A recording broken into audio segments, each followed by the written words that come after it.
Hi guys, it's Trevor Tolliver here, and you're listening to the Blue Day podcast.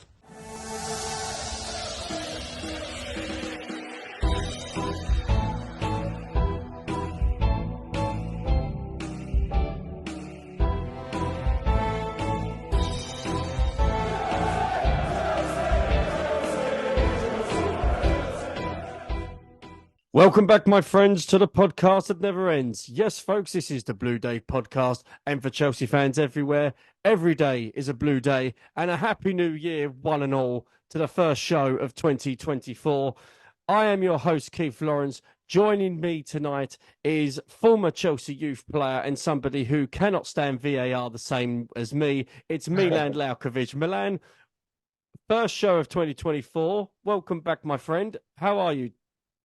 Thank you very much. First of all, Happy New Year to everyone. Hopefully everybody has a nice year going forward, a lot of health, and better than 2023 if, always have to strive forward. So hopefully it's the better one again. And I'm good, yeah, good. Relaxed, back to training, so it's nice. And on a side note, we will touch on Chelsea, as this is quite a special show as we're doing tonight. With it being the January transfer window, be sure to keep up to date with Milan Lalkovic because my friend, is going to be a wanted man. But before we touch on the Chelsea game tonight, folks, we just want to sort of let you know if there's any new listeners out there. We, of course, are a Chelsea Independent podcast. You can find us on Facebook at facebook.com/The Blue Day Podcast. You can also find us on Twitter, or X. First time I've made that mistake. It won't be the last this year, Milan. We do have a new X account because of the lovely minions at X decided to lock our old account for reasons they still haven't told me. So we've had to create a new one. So if any of you have followed us before on X that are now wondering why on earth you cannot find us at Blue Day Pod. At Blue Day Pod, find us on there. We've got quite a few interesting followers over the last 12 hours that have now joined us. So be sure to be one of those. Well, hopefully we're going to put all our old episodes on there as well, all our exclusive interviews with Chelsea players. We're going to hopefully put them on our new X page as well. So be sure to follow us at Blue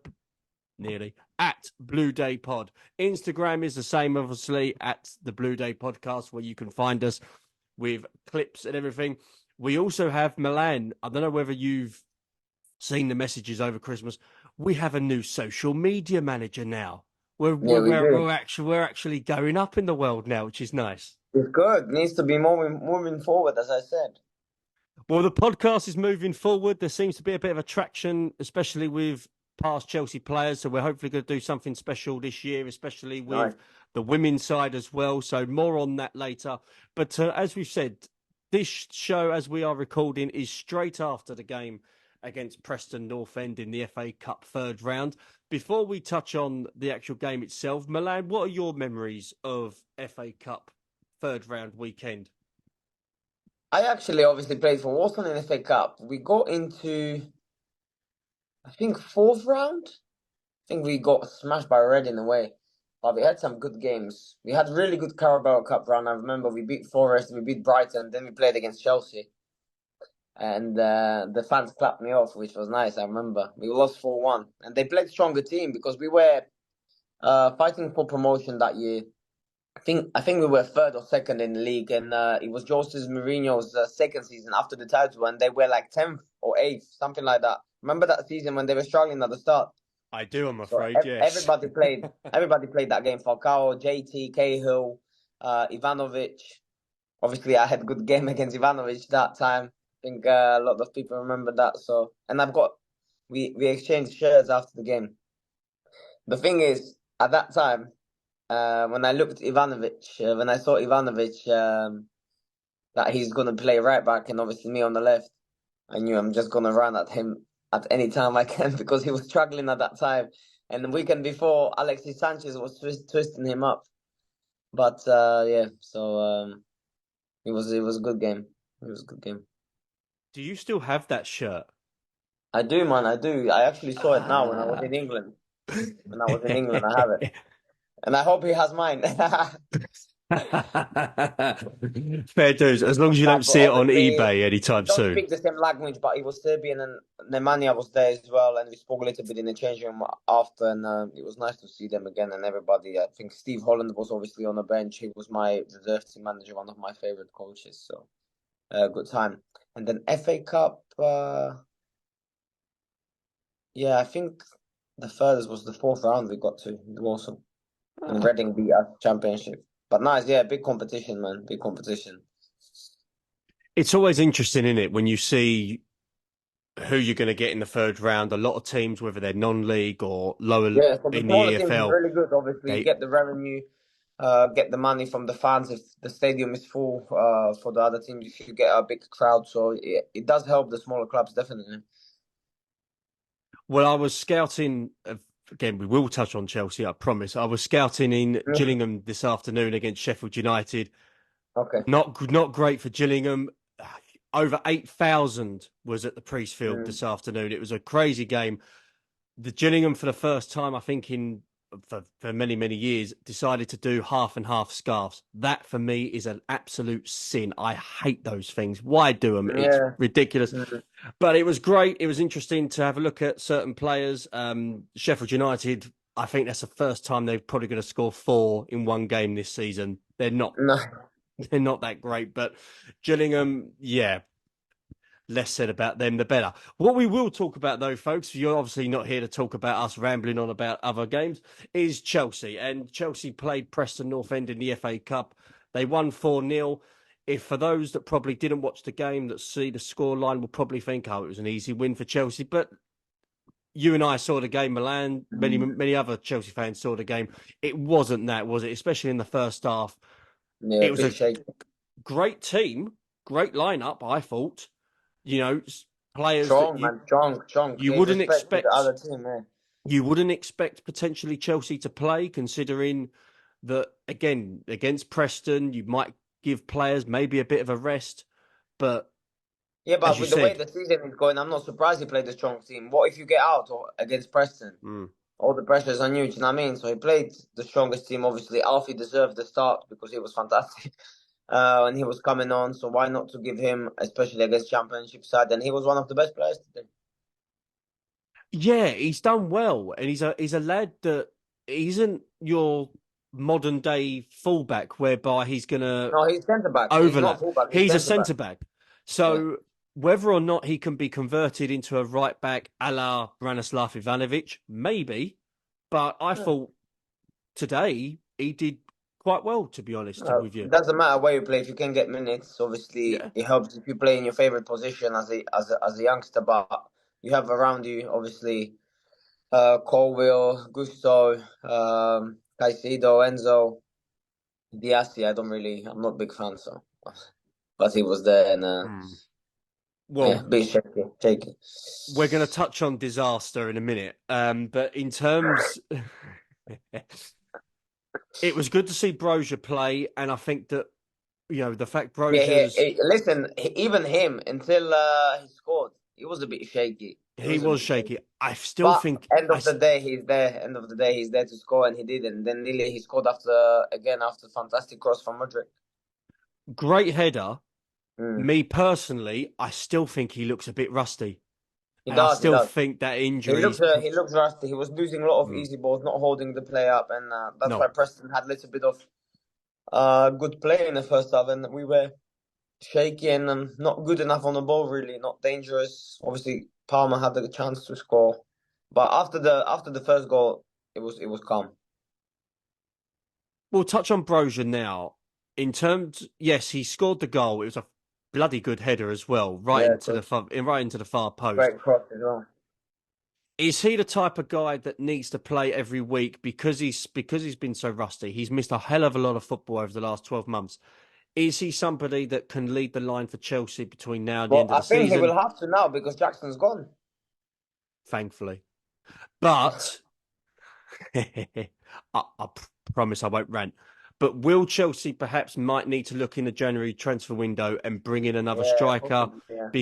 if they feel Broja isn't the man to lead them forward within the next few months?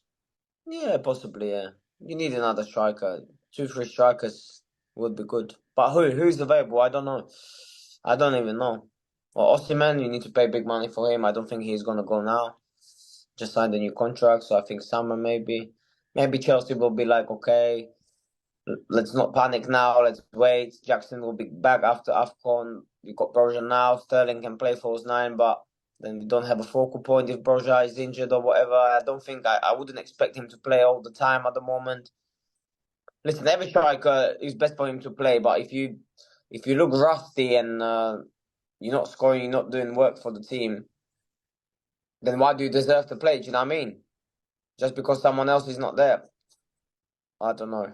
But of course, after injury, to keep getting minutes is good. It's only plus for Broja. So this goal also gives him a lot of confidence, I believe. So well done. You talk about strikers. We could always hijack Tottenham's move for Timo Werner. We could always bring him back. Just an option. I doubt it, though. But, you know, you talk about strikers potentially being available. Well, that's one. Yeah. But hopefully this time, if it was to happen, play him up front and not on the bloody wing, for goodness sake. Anyway, talking of attacking players, Raheem Sterling. Now, you said about performances before the goal completely changed. He's one of the most frustrating players I've ever seen in a Chelsea shirt. He could have 5 seconds or 10 seconds of brilliance, 90 minutes of pure frustration. Yeah, but he plays like that all the time. That's him. And he still scores 100 goals. He's frustrating to watch. Yeah. Some players are like that, but he's still fantastic. Still produces. He's direct. I like that. He's direct. Good free kick. I'll give him that. It was a decent free kick. And he was direct. Sometimes he comes off, sometimes he doesn't. Like, I like his directness. Mudryk as well. He was direct today. Sometimes he works, sometimes he doesn't. But if you have balls to do that, he can take the ball and keep getting at people in the right areas, of course, not losing the ball in the areas where you can hurt your team. That's your job. Do you think Sterling's game would improve with having Cole Palmer as a 10? Because beforehand, probably, we never really played with a 10, did we? Cole is gelling people together. He's like a glue. Do you know what I mean? He's nice. He likes them little passes, get people involved. He gives you them short passes. He can see forward, good vision. Nice player, man. I really like Cole Palmer. Reminds me of Josh McEachran, but obviously playing higher up the pitch and a bit more agility-wise. But very agile, isn't he? Yeah, but very, very similar players. I can see that, like, when I was with playing with Josh. He had that chance in the first half that went wide, and I thought he was going to do very similar to what he did against Luton when he was 1v1 with the keeper. I thought he was just going to dink it round him. Yeah, that was lovely, man. Luton, man, what a player, man. What a strike, what a finish. And then sat people down on the floor. Cole Palmer. His level of composure for such a young age is very, very impressive. When you play around people at Man City for so long, I'm not surprised, mate. I'm not surprised. Would you say, between him and Gallagher, would you say that those two are front runners for Chelsea Player of the Year? Yeah, at the moment, definitely. But still a long way to go, obviously. Of course, yeah. But them two are probably stand out, even though some Chelsea players want Gallagher out. I still can't believe it. But listen, it's footballers' opinion world. Well, we're going to have a whole episode on Mr. Conor Gallagher, depending on what happens within this transfer window. He's not going to go 100%. I can't see him going. Chelsea would be nuts to let him go. Many things happen. They've made nuts decisions before, but this one. But no. This would, I think, this would turn people. Oh God, absolutely. Doesn't make sense, man. Doesn't make sense as well. You need a player like this in your team anyway. Why would you want to sell him? Money. Yeah, but FFP. if you're spending 900 million, why you need to sell one of your best players? That's just shows how stupid you are. Do you know what I mean? So anyway, We'll stay positive. Talking of positives, Thiago Silva comes off the bench, scores a beautiful header. yeah, nice. He's just, and even his reaction after the Luton game, where some people were like, "Oh, he's a bit overboard. That's a bit over the top. Why has he got to be like that for?" The guy's a natural born winner, for goodness sake. He knows how I to like it, win. man. I like it. But why does he need to come on against Preston? Do you know what I mean? That's the question. True. Obviously, the defense looks shaky, but I think after the first goal, obviously, Alfie went off. I don't think Thiago Silva needs to come on against Preston to see the game out. But obviously, we are not the managers. Who knows? Maybe that was their plan. Whatever. But it is what it is. He Well, scored. He's at least we kept a clean sheet. And to be fair, even when Silva came on, Preston's attacking threat was null and void. As soon as the first, second goal went in, they really struggled to sort of get behind yeah, our yeah. lines and even get sort of beyond the final third. So fair play on that point. But Silva's goal, brilliant to see. It'll be a shame if he leaves at the end of the season. Would you say Thiago has been a modern day Chelsea legend? Would you say that's the case, or would you say that he's still got a little Yeah, bit and he won more? trophies as well. Obviously, imagine if they won the Premier League, then he would be probably cemented as well with the top players that we had. But he won the Champions League. Yeah, at his age as well, do you know what I mean? To come to Premier League, never playing Premier League, and then now played over 100 games at his age as well, just shows you how fantastic player and professional he is. And obviously, everybody gives him plaudits. Absolutely. And Silva will definitely become a huge influence even between now and the end of the season. And 100%. it will definitely be missing his leadership off the pitch when he Yeah. goes, whether it's the summer or next summer. Speaking of leadership and somebody who has divided a lot of opinions, some players rate him highly, some fans I know rate him highly, other fans are still wanted to see the best of him, and that's Enzo Fernandez. Got his goal today, albeit VAR taking forever to decide whether or not he was onside or not. Ray Charles could see he was onside, but I don't know why it took so long to see that. But how did you rate him today, Milan? You know, did you feel that he's again still needs that run of games to sort of get his Yeah, but confidence obviously Chelsea going? with him is better team. With him on the pitch, Chelsea's better team, but he's still getting there. He was also a bit shaky in the first half and that, but he got through, got his goal, gives him confidence, happy days. But obviously everybody expects more from him. You, me, the fans, I think maybe his teammates as well. But listen, step by step, I think he will find his form again and till end of the season he will improve the team.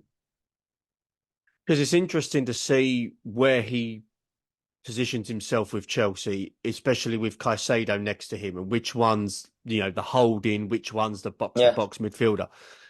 I think next season, if those two hit it off and we see a decent midfield between them two, and even with Conor Gallagher, that's a midfield that can really cause teams problems. But it's this season that they're trying to get that cohesion going. Yeah. You're right. Maybe there will be some additions as well, but them three in midfield, they most of the time work well together. Obviously, you know, everything is still some like brand new. Do you know what I mean? Yeah. Some injuries and this, so everything is still trying to click. But I believe the future is bright. But there's obviously things that could be better still, and yeah, it will take time. It will take time. Well, speaking of taking time, do you think it will take time to warm to Dizazi? Because for me, he's a central defender What I who, don't know why he was even signed when you got Trevor Chalobah, who's better than him in a club. Do you know what I mean? So it's a mistake. I think it was recruitment mistake. But they keep playing him, so maybe they see something that we don't. I don't know what that is. He hasn't. I agree. He hasn't improved the defense. He hasn't made the defense better. I will give him time because it's his first season. Alfie's better. I don't care if it's first season. If you're getting signed for so much money, I don't care if it's your first season. I don't care. You're not one that sort of gives players 12 months. How old is he? How old is he? Oh, 22, 20. No, I don't believe. I think he's more, mate. Hmm. Gusto's 22. You need to find out how old this house is. I think he might be 24, 25, man. Touching on Gusto is becoming a bit of a influential key player. He's a player, mate. He's a player, especially with Reese out. He's a player, mate. Obviously, when he plays on the right, not on the left. I think he's been wasted. He doesn't seem out of place. No, he's not out of place, but I think left back, does he? The right back position is where he really showing his skills. But no, I agree with you. Doesn't seem out of place on the left. Does the job for the team really well and put in fantastic cross for Broza. Did you find out how old he is? 25. Come on, man. Which makes it even more worse, to be honest with you, because I knew it. Listen, what's the difference between him and people? It's just my opinion that we have Chalobah, who's younger as well. Yeah. And Alfie's better than this player. But until he's here, we will back him, innit? Well, of course. And when you've got the likes of Colwell as well, who I don't care what anybody says, he's not a left back. He cannot. No, he's not left back. But at the moment, we've got no left back. We've got no left back. Anybody else. He's not trusting anybody else. Do you know what I mean? So Colwell is doing job for the team, and that's that. Simple. Would you say next season, and we are sort of fast tracking a little bit, would you say next season's centre back pairings would be Colwell and Badishil, or Colwell and someone else? I don't think two left footers. No, Colwell, Badishil, no chance. Interesting. Right footed centre back will come, I believe. Interesting. Yeah, I believe. Unless, I think Silva will go. He might stay, but I believe he will go. I don't think they will play Disasi there next season. I don't believe it. And I think another centre-back will be coming. Unless you give Alfie a chance. But I think Alfie's next step next season is to go and play games, wherever that is, at championship level or abroad. And get a season full of games. Because he's ready. He's definitely more than ready for that. Well, it was interesting to see. We touched on it before with Enzo. VAR. It took so long, and it was getting to the point where fans were starting to boo at the ground. Yeah, long man. It's not the system that's the problem. It's the people behind the system. You know, why does it need to take so long? Was it clear and obvious? It's getting to the point where fans are not going to games like Chelsea Preston, for example. They would rather go to games where there is no VAR because that's how football used to be played. Is it going to come to a point? There's been contentious decisions. You had Calvert-Lewin getting sent off the other day, and everybody I've spoken to has said that's never a red card. Is it getting to the point where fans are being turned off, not just because of football, but because of VAR? Yeah, imagine then you have extra time for another 10, 12 minutes because of this as well. Do you know what I mean? Yeah. That is long. And I remember Chelsea fans, obviously, when it was 88th, 89th minute and the game was done, you go to the train station to catch the train, do you know what I mean? And now people are probably getting home late because of the extra time and the VAR and everything. People must be fuming. Depends on the scoreline. Last season, it wasn't like that. Of course, it depends on the scoreline. Of course, it depends on the scoreline. But yeah, listen, VAR is good when it helps your team. But nobody likes it when it's too long. Nobody likes it, obviously, when it's too long. It takes a little bit of emotion out of the game, I believe. With this game and the Middlesbrough League Cup semi-final coming up on Tuesday, it's a good distraction to have from the league, knowing that we can sort of build a little bit of confidence, build a little bit more team cohesion. Yeah, it might not be the full strength team, but there's players that need to still play, like Caicedo, again, needs that run of games to see what he can do. And he's starting to become the player he was at Brighton a little bit. But is it always nice for big clubs to have that big distraction from the league and concentrate on the cups? Because really, this is only Chelsea's biggest chance to win something this And what season. a draw, man. What a draw as well. We've got Middlesbrough. No disrespect, obviously, but Chelsea should be in the final after these 2 games. Looking at it from a fan point of view. So go full team, man. Full team. You need to play full team. Get to the final. Would you go No full rest. strength now against And you have to against go first Middlesbrough? turn. You're playing semi-final. You are 10th in the league. Like, what are you waiting for? Of course, he's going to go full strength, I believe. Probably similar team to today. Silva probably will start. Silva with Colville on the left. Or maybe Silva, Colville, Gusto, and Disasi right back. I don't know. Maybe Disasi, Silva, Colville, Gusto. You know? Enzo, Caicedo, Palmer, probably Sterling, Broja, Gallagher. You'd expect Gallagher to play, wouldn't you? It's Yeah, again, as you he said, will definitely cup play. semi-final. Yeah. Captain. Plays. Well, it'll be key because also we've got Fulham coming up next week, next Saturday. Yeah, but I think league, you're not gonna go down and you're not gonna go Champions League. Okay, you still have to win, but you need to put all in Carabao Cup because you need this. Chelsea haven't won for a while now, and trophy for the fans, especially after this new ownership. I think it will give club a big boost and the players and everybody because a lot of players except Raheem and Silva haven't won anything, and Palmer obviously Palmer won. Do you know what I mean? Like they don't have that feeling. Sorry, Enzo won the World Cup, obviously. Well, you had Enzo that's won the World Cup. Cole Palmer's won a couple of trophies. But in England, let's say England, with the just. Yeah. And in terms of the board, this will be an interesting thing, and I'd love to know this from Chelsea's board. What would they rather want? A trophy at the end of the season or a place in the Champions League so they know they've got quite a bit of money back? In terms of... Obviously, for club to be in Champions League and the players, because then you can bring different caliber players as well, do you know what I mean?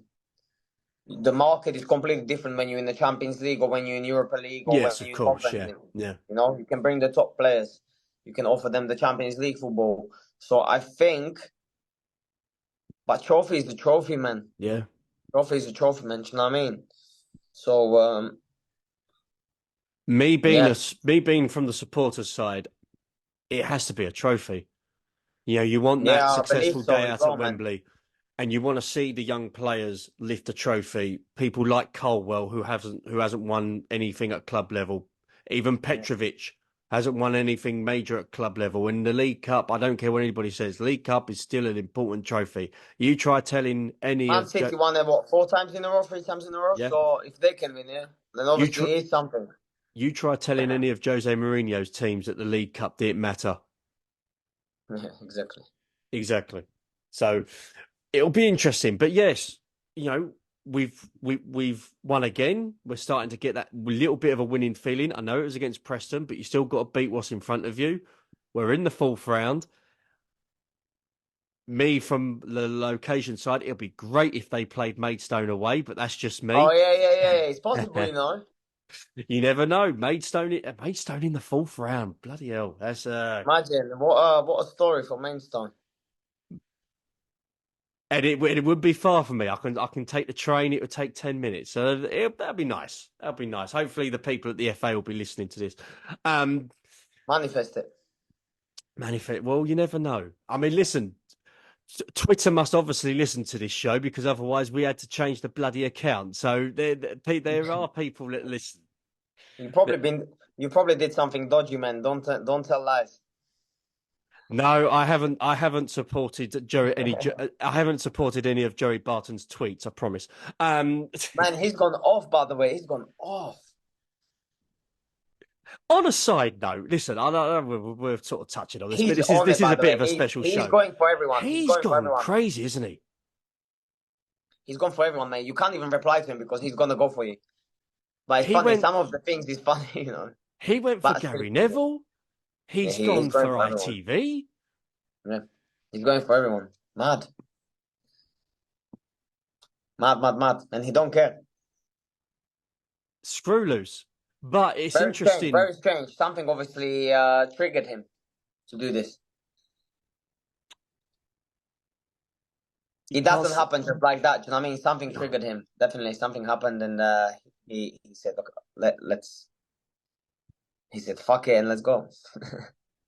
From a player's side, and this is linked with Chelsea a little bit, so that's why I've sort of mentioned it.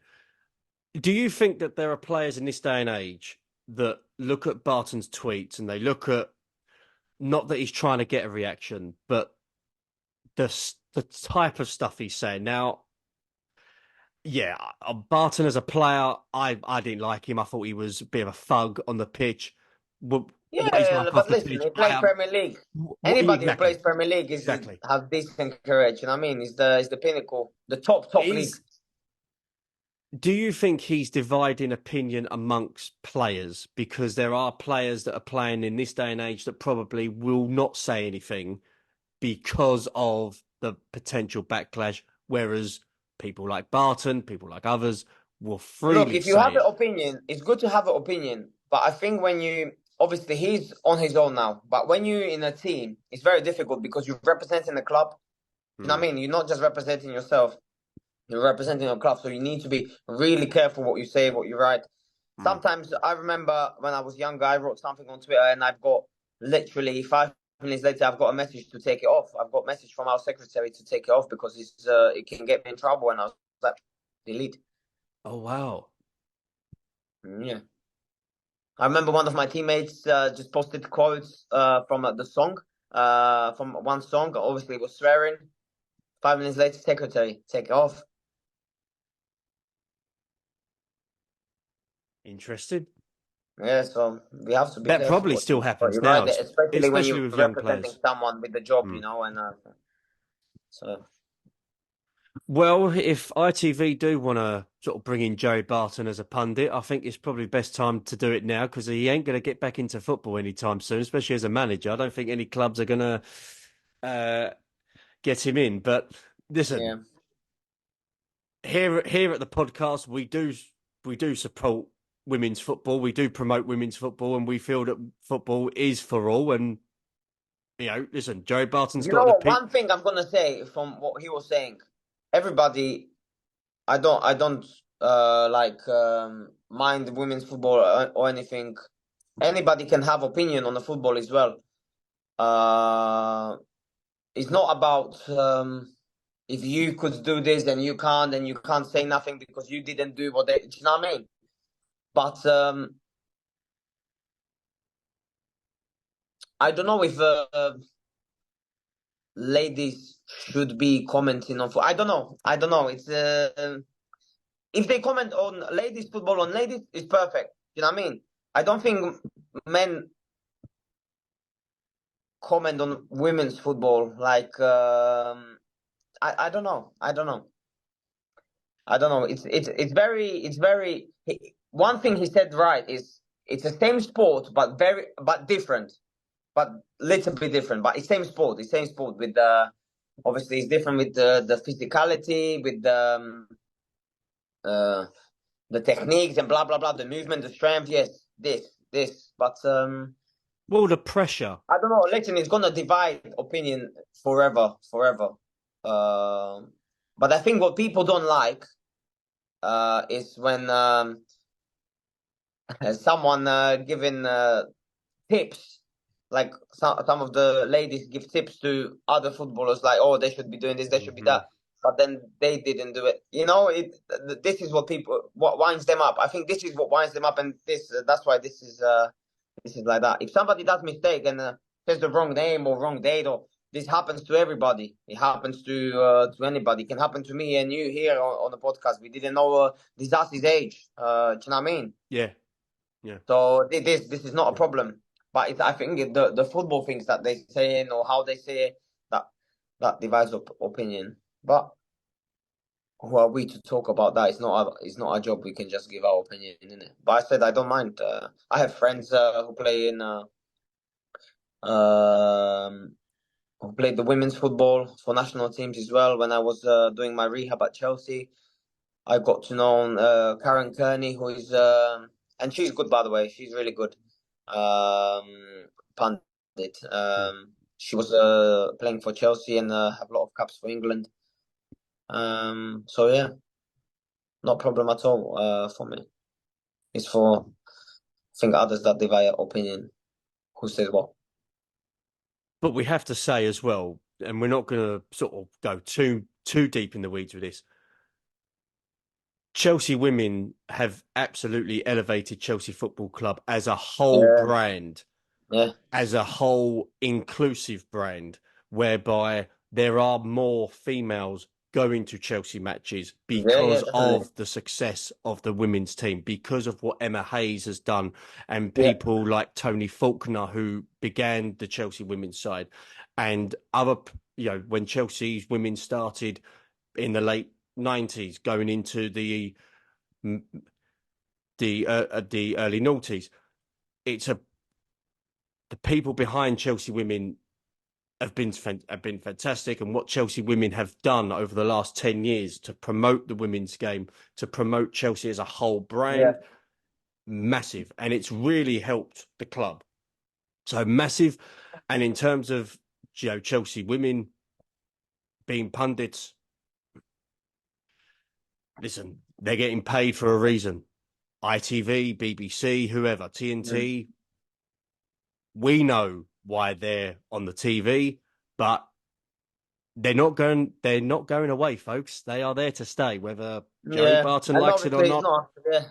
It's not our business to say anything about it. We can just give some opinion or talk about it, but it's not a problem. Do you know what I mean?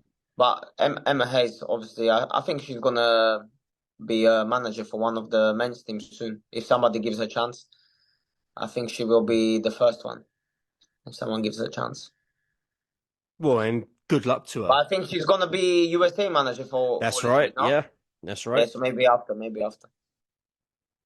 You'd say out of all of them, she would be the best. She would be probably the best candidate. But when you look at past Chelsea women that are now on the TV, little bit of advice, folks. If you're one of those guys or gals that perhaps do like the hate tweets, maybe lay off them a little bit. Yeah. At the end of the day, they are human beings. You might not like them, but lay off the crap. Seriously, come on. But I don't think it's nice to hammer someone in front of the whole world. So no. I mean, we might take the piss out of people. We might hammer them, but there's no hard feelings. We're not doing it out of malice. We don't hate people. You don't hate people. I'm certainly not a massive hater of people. So can't we all just get along? You hate this Ozzy though. No. I just don't. I'm joking. There are many ex-Chelsea players who I can't stand, but Dizazi's not one of them. But I'm joking. I'm glad we're going to end on a good note. But listen, support the women's game as much as you can. Go to see Chelsea Women's at Kingsmeadow. I will be there as well on certain trips this season, and you will know about it on our social media channel. So that is it for tonight's episode. Thank you very much for those to have joined us on a special episode, as we're doing it straight after the game. We might do this more often than not between now and the end of the season if Milan can sort himself out. It depends on where Milan is in around the world. I hope to be in England, but you never know. You never know. Milan might surprise us with a potential move as it's a January transfer window. But I thank Milan for being on the show. And if you are new to the show and you want to get in touch with Milan on X or on other means, Milan, just quickly tell people how they can find you. They can find me on Lalkovic Milan 10. There you go. Nice and simple. Remember to find us on X at Blue Day Pod, and find us on Instagram at the Blue Day Podcast. Find us on Facebook as well.